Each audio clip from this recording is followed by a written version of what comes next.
தரும் ஒரு நாளும் தளர்வரியா மனந்தரும் தெய்வ வடிவுந்தரும் நெஞ்சில் வஞ்சமில்லா இனந்தரும் நல்லனவல்லாந்தரும் கணந்தரும் பூங்குழலார் அபிராமி கடைகண்களே தீர்காயுஷ்மான்பா அம்மா ஈஸ்வரி காளி பராசக்தி வாராகி வைஷ்ணவி கௌமாரி துர்கா பரமேஸ்வரி அம்மா ஈஸ்வரி வாராகி குழந்தைகளே பக்தர்களே பக்த கோடிகளே சுகர் வந்து நிறைய இருக்குது, அடிக்கடி வந்து இதுன்றாங்க, நோய் நொடியாகவே இருக்குது, சுகரே வந்து குறைய மாட்டேங்குதுன்னு வந்து நிறைய பேர் வந்து எங்கள் இடத்துல கேட்குறாங்க.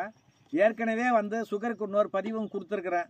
என்ன கருவேப்பிலை, ஓமம், கருஞ்சீரகம், வெந்தயம் இதெல்லாமே வந்து சொல்லி கொடுத்துருக்குறேன். இப்போ பாருங்கள், அதை வந்து ஆவாரம் பூவுன்னு இதுன்னு ஆவாரை சாப்பிட்டால் சாவாறு உண்டோ அப்படின்னு ஒரு பழமொழி உண்டு. இந்த ஆவாரம் பூவுக்கு அப்படியே ஏற்பட்டதுன்னு இன்றைக்கி தூங்கி இழந்தாவே நிறைய பேர் என்ன பண்ணுறோம், டீ குடிக்கிற ஒரு பழக்கம் இருக்குது. டீ குடிக்கணுன்ற பழக்கம் நீங்கள் எந்த அந்த டீ இதெல்லாம் வந்து வெள்ளை சுகரெல்லாம் ஒதுக்கிடுங்க. இந்த சுகர் இருக்கிறவங்க அதெல்லாம் ஒதுக்கிடுங்க.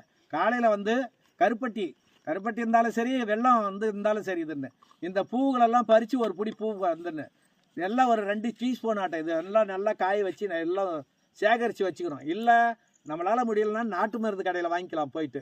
அது வந்து புளுத்துது அந்த மாதிரி இதெல்லாம் இருக்கக்கூடாது, புதுசாக இருக்கணும்.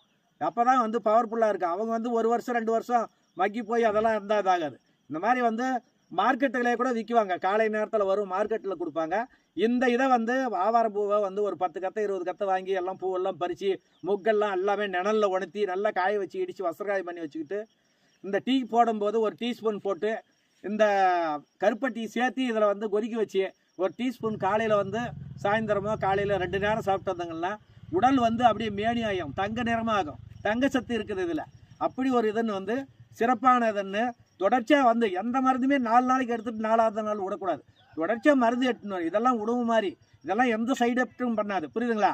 இதை வந்து அந்த மாதிரி வந்து கஷாயம் மாதிரி போட்டு அதில் உங்களுக்கு இனிப்பு வேணும்னா இனிப்பு சேர்த்துக்கலாம். இனிப்பு இல்லாத நான் குடிக்கிறேன்னாலும் இனிப்பு இல்லாமல் சுட தண்ணியில் கூட ஒரு திரிக்கடு பிரகாரம் வந்து 3 நேரம் சாப்பிட்டு வந்தீங்கன்னா எவ்வளோ 500-600 சுகர் இருந்தாலும் சரி உடனே குறையும். எந்த சைடு எஃபெக்டும் இருக்காது, சிறப்பாக இருக்கும். இதை சாப்பிட்ட எல்லா பிள்ளைகளும் சீரும் சிறப்புமாக வளமும் நலமும் பெற்று பல்லாண்டு வாழணுன்னு வாராகி வேண்டிக்கிறேன். வாராகி குழந்தை அனைவருக்கும் நன்றி, வணக்கம்.